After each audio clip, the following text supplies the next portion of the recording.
For those who don't know, I like to binge watch my anime. It's something that I've always done up until recently. Earlier this year, I made the decision to watch Vinland Saga weekly because I didn't love the first season, and I felt that was due to me binging the whole first season in only a couple of days. After watching Vinland Saga Season 2 weekly, I came to a realization.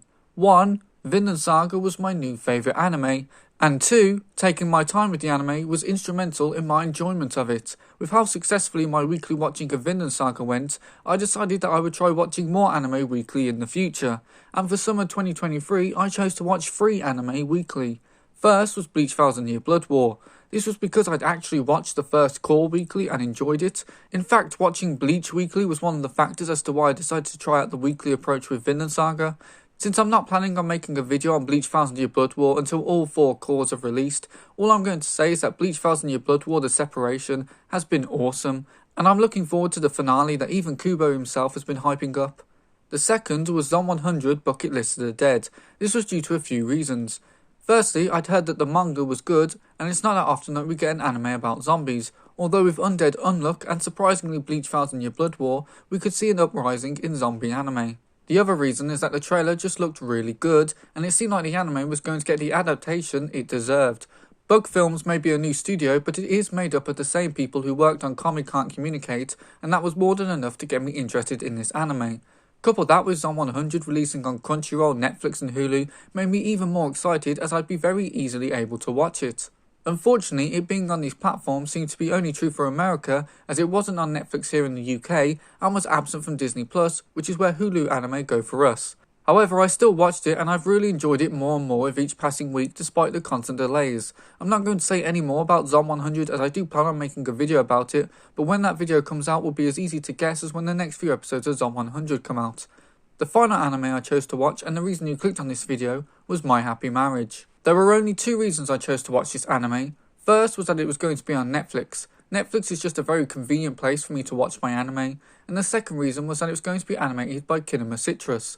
I really like this studio. They're responsible for animating 2 of my favourite anime. The Rising of the Shield Hero was one of the biggest surprises I've ever had when watching an anime. I expected to enjoy it, but it was significantly better than I expected. And then the second season surprised me again by being not good. Hopefully the third redeems things, and the other anime being Made in Abyss, which is just brilliant. It's deeply disturbing and you won't be able to get some of the imagery out of your head no matter how hard you try. But both anime really benefit by being adapted by Kinema Citrus, as the animation in both is really good, which isn't surprising coming from a studio of former Bones and Production IG animators. I went into My Happy Marriage expecting it to be a good anime. However, My Happy Marriage isn't a good anime, it's a great one. It follows our lead character Miyo, a very shy, innocent person who deserves nothing but good things in life. Unfortunately, after the death of her mother, she was treated very harshly by her family. Her father viewed her as nothing, and she was relegated to being a family servant.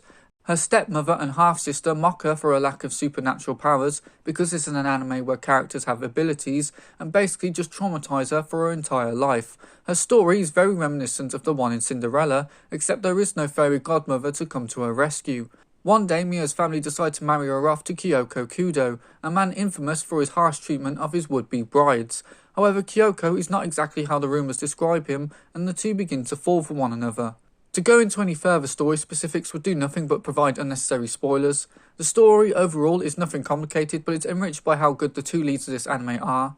Miyo is a very tragic character. Her life before being married off is genuinely awful and is absolutely something she doesn't deserve. This anime at times can be quite emotional, potentially even able to rope a few tears out of you, and it's all to do with the mistreatment of Miyo and the long-lasting effects that her abuse has had on her. It is genuinely heartbreaking watching her struggle to communicate her feelings and thoughts to the other characters, as she's never had someone willing to listen to her. Reina Ueda was the perfect choice for Miyo. She gives a fantastic performance that makes it seem like Miyo is mustering up the courage just to utter each word. It's rare for me to feel so protective over a fictional character, but the characterization and performance were just pitch perfect for Miyo. It made the romance between her and Kiyoka feel so rewarding. As has become clear with romance anime recently, you need both the male and female character to be interesting. It's the reason why an anime like My Dress Up Darling was so popular, but Shikimori's Not Just a Cutie received a less enthusiastic response. No matter how good of a character Miyo is, this is a romance anime at the end of the day. If Kiyoka wasn't an engaging character, then the entire anime would fall apart. Fortunately, Kiyoka is a great male lead for this anime. I wouldn't go as far to say that he's as good of a character as Miyo, but there is depth and nuance to his character. Initially, he's presented to both Miyo and the viewer as this cold, unapproachable man who has clear disdain for the constant forced marriages that he's subjected to. The man has had many fiancées, yet all had run away due to his cruel nature. However, the truth is much more interesting than that. Kiyoka comes from a very powerful family, and marrying him would be a massive achievement for many families. Therefore, a lot of his suitors are nothing more than people who want to be with him for his power and status. That's why he's so withdrawn from Miyo and many others, as he believes that people want him for what he represents, instead of who he actually is. Luckily, Kiyoka is actually a very kind man who had just been beaten down by people constantly trying to take advantage of him. He may be distant to Miyo at first and arguably a little unkind, but the worst he treats her is incomparable to the horrors of what she had to deal with growing up. Miyo is able to break through Kyoka's cold heart, and Kyoka is able to provide Miyo with a voice that she never knew she deserved. The romance part of this anime is, in my opinion, flawless. The two leads have great chemistry with one another, and they are both able to better each other. Also, due to their characterization, in Miyo's case her trauma holding her back, and in Kyoka's its constant unguardedness acting as a shield, a lot of romantic tropes work very naturally here. It makes sense that when one of the characters has an issue, they keep it to themselves instead of telling the other. It makes sense that any issues that arise in a relationship are allowed to fester and worsen, as neither character are used to actually being in love, or even putting their trust in another person. This anime isn't just about them growing as a couple, it's also about them progressing as a person, whether that be individually or together. However, the romantic aspect of this anime isn't the only major part here. There's also the supernatural aspect to consider too. Whilst I absolutely adore this anime's romance and would recommend it to anyone purely for that, the supernatural actually part of My Happy Marriage was something that I was a little more mixed on. I was enjoying the romance so much that I felt the anime didn't need all the supernatural stuff, and I was worried that it would end up feeling like a distraction. Overall, though not as engaging as the romantic segments, I think this anime was able to pull off the supernatural aspects of this show quite well, which is a good thing as this part of the show became more important as the season progressed. The first half of the anime is a lot more character driven, focusing on the budding relationship between our two leads, whereas the second half is more story driven, focusing on Miyo's heritage and how certain individuals want to take advantage of that. Unfortunately, the villains in this anime, the people who want to use Miyo for their own gain, suck. And not in a I dislike them kind of way. No, I mean that they were genuinely uninteresting characters lacking in any form of personality. I can't even remember their names. They were bad characters and they did hold this anime back a little in my opinion. Hopefully, going forward the villains will be a lot more developed and interesting.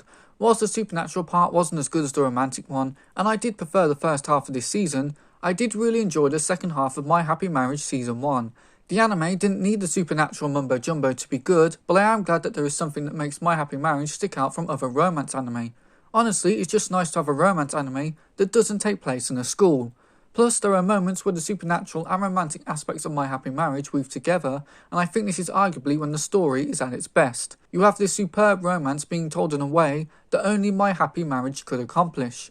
I also think that the action-focused segments of this anime work wonderfully too, due to the incredible animation on display here. I've already said that Kinema Citrus are a fantastic animation studio, and they are, but I think their work on My Happy Marriage may just be their best. The animation goes completely nuts for some of the fights that Kiyoka is involved with in this season, and I'm just not used to seeing such breathtaking animation in a romance anime. If there ever was a genre of anime that you could get away with phoning it in, then it would be romance anime. That or comedy to be fair, but Kinema Citrus didn't phone it in at all. It reminds me of when I watched CLANNAD, and they just all of a sudden threw in a really surprisingly well animated fight. I just didn't expect it. Also, the characters look stunning in this anime. They did such a good job of making Miyo look so beautiful. The excellent animation even extends to the opening and ending songs. The opening in particular is one of the most beautiful openings I've ever seen. There are some shots in this opening that just look stunning. An opening is usually an indicator of how passionate a studio is about an anime that they are working on, and watching My Happy Marriage's opening for the first time, I was overcome with a comforting feeling of, this is in good hands. I also listen to the opening every week because it's just a lovely song and perfectly fits the tone of My Happy Marriage. It's not too rare for me to get hooked on an opening, especially when it looks as nice as this one and I'm very invested in the show I'm watching. While it's far more rare for me to watch an ending song every week, My Happy Marriage somehow was able to keep me sticking to the end credits, which is quite the feat, especially when you consider that this is a Netflix anime, which means that I had to go out of my way to tell Netflix to keep the end credits rolling. The ending song is just that good in my opinion. I've said that our lead characters are really good, but I think the supporting cast is also worthy of a shout out. Whilst I think the actual villains of the anime weren't great in season 1, Miyo's family actually were. You will despise her family with every fibre of your being. although I do like the direction they seem to be taking Miyo's half-sister, since her behaviour is very clearly a result of her spoiled upbringing. I also like how most of the supporting cast is in Miyo's corner, willingly doing their best to make her life that little bit better. None of them receive anywhere near the level of development that Miyo or Kiyoka receive in this anime, but that's not an issue as Miyo and Kiyoka are the focus of this anime, as they should be. There's also plenty of time for them to develop in the future, a future that is certain due to the recent announcement of My Happy Marriage Season 2. I am so happy that this anime has been confirmed to get a second season, and I love the recent trend of anime actually getting their sequels announced soon after the final episode. I also like the announcement because I was a little disappointed with the first season's ending. This isn't because it's bad, but instead because I wanted more. And with how the first season seemed to wrap up in a nice neat bow, I was a little concerned that things were going to end here. Fortunately, that is not the case, and My Happy Marriage Season 2 has become one of my most hotly anticipated sequels. My Happy Marriage Season 1 is the perfect type of romance anime due to the likability and chemistry of both its female and male leads. It has stunning animation from the often overlooked Kinema Citrus and beautiful opening and ending songs that perfectly suit this anime. Whilst I was initially concerned about the supernatural aesthetic of this anime, I think the anime ended up being able to pull it off and justify its existence. My Happy Marriage is undoubtedly, in my mind, one of the best romance anime out there right now, and if you like a bit of romance or just quality shows, then you shouldn't waste any more time and watch this anime as soon as you can. However, this is just my opinion. What did you think of My Happy Marriage? Did you like it or not? Let me know in the comments below and make sure to give the like and subscribe button a tap on your way down there. I release a video every week, and next week I'm going to be discussing the most underappreciated anime of this year, Heavenly Delusion. Be sure to check that out. Anyway, that's all for today. Bye bye.